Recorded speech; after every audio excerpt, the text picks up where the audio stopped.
Shri Gayatri tours and travels Chardham यात्रा complete travel plan. IPL 2026లో Rajasthan Royals వరుసగా 4వ విజయాన్ని తన ఖాతాలో వేసుకుంది. డిఫెండింగ్ ఛాంపియన్ ఆర్సీబీపై 6 వికెట్ల తేడాతో విజయం సాధించింది.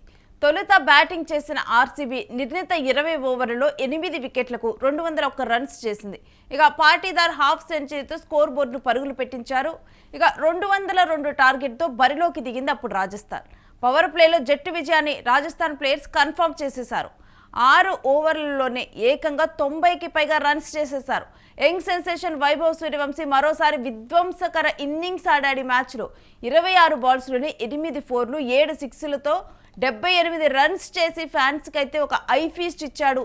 మరో ఎండ్లో ధ్రువ్ జురెల్ 81 రన్స్ చేశాడు. జట్టును విజయ తీరాలకు చేర్చాడు. ఇక ఇద్దరు ప్లేయర్స్ కూడా చాలా కీలకంగా కూడా ఈ మ్యాచ్లో మారారని చెప్పొచ్చు.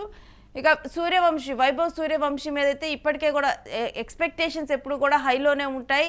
తన ఎక్స్పెక్టేషన్స్ తగ్గట్లుగానే రీచ్ అయిపోయాడు.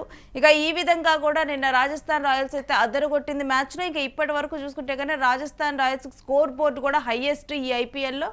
దీనికి సంబంధించినటువంటి ఎనాలిసిస్ మా స్పోర్ట్స్ అనలిస్ట్ వెంకట్ అడిగి తెలుసుకుందాం. ఎస్ వెంకట్, రాజస్థాన్ రాయల్స్ నిన్న దుమ్ము దులిపేసిందా?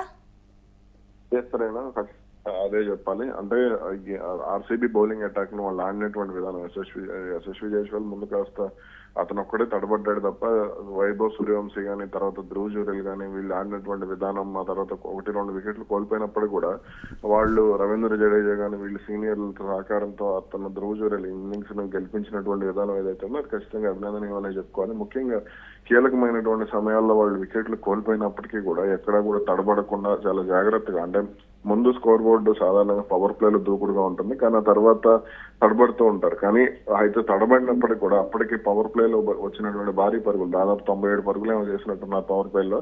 అదే రాజస్థాన్ కు చాలా వరకు కూడా ప్లస్ అయిందని చెప్పాలి. ఆర్సీబీ బౌలర్ల మీద చాలా మంది హోప్స్ పెట్టుకున్నప్పుడు కూడా ఒక్క కృణాల్ పాండ్యా మినహా మిగిలిన వాళ్ళందరూ కూడా చాలా అద్భుతమైన బౌలింగ్ చెప్పవచ్చు. ఇక అటు ముఖ్యంగా వైభవ్ సూర్యవంశీ ముందు ఏ బౌలర్ కూడా నిలబడలేకపోయాడు. జాష్ హేజిల్వుడ్ బౌలింగ్ లో కూడా అతను దూకుడుగా పరుగులు చేయడం ఇవన్నీ కూడా చాలా వరకు ఆశ్చర్యపడింది. సాధారణంగా హేజిల్వుడ్ బౌలింగ్ లో 4లు 6లు కొట్టాలంటే తడబడుతూ ఉంటారు కానీ అది ఎక్కడా కూడా అతని దూకుడు చూస్తే అది ఎక్కడ కూడా కనపడలేదనే చెప్పుకోవాలి. ఏదైనా ఉన్నా సరే రాజస్థాన్ రాయల్స్ మాత్రం గతంలో కంటే కూడా ఈసారి బ్యాటింగ్ పరంగా బలంగా ఉంది. అయితే ఇక్కడ ఒక మైనస్ ఏంటి అని అంటే రాజస్థాన్ రాయల్స్ కి సంబంధించి వాళ్ళు ఓపెనర్ల మీద ఎక్కువగా డిపెండ్ అవుతున్నారు. టాప్ ఆర్డర్ మీద మిగిలిన మిడిల్ ఆర్డర్ బలహీనంగా కనపడటం అనేది చాలా వరకు ఆందోళన కలిగించేటువంటి అంశం. కాబట్టి మిడిల్ ఆర్డర్ కనుక కొంత బలపడితే రాజస్థాన్ రాయల్స్ కప్పు కొట్టడం అనేది పెద్ద కష్టమేం కాదు. అండ్ మనం ఈ ఐపీఎల్ సీజన్ లో చూసుకున్నా కానీ రాజస్థాన్ రాయల్స్ ఇప్పుడు హైయెస్ట్ స్కోర్ లో ఉంది వెంకట్.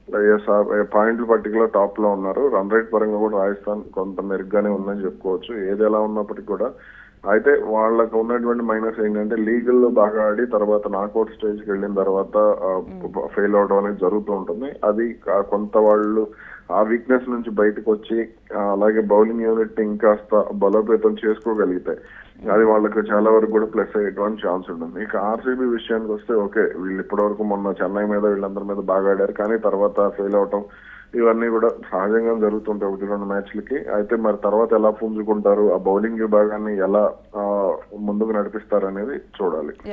ఇక వైభవ్ సూర్యవంశీ ధ్రువ్ వీళ్ళిద్దరు ఫామ్ ఇలానే కంటిన్యూ కానుంది అనుకోవాలా?